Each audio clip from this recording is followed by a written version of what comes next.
Tayo ng mga balitang tinutukan ng ating mga kasamahan. Ito mga Filipino abay nananatiling ligtas sa kabila ng tensyon sa pagitan naman ng India at Pakistan. May pag-uulat dyan ang Star FM Iloilo.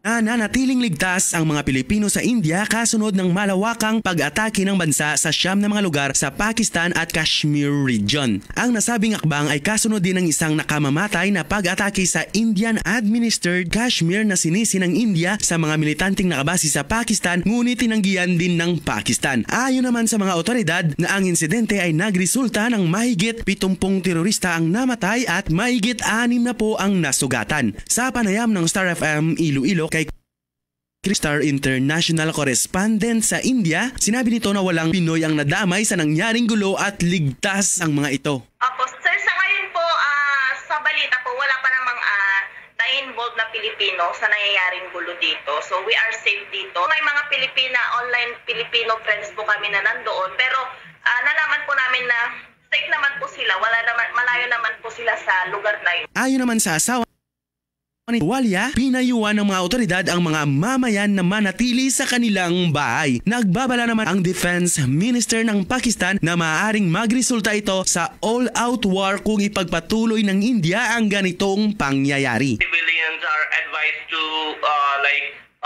stay at home, but as of now, everybody is safe here. No civilian is harmed. Definitely no Filipino in any way is harmed here.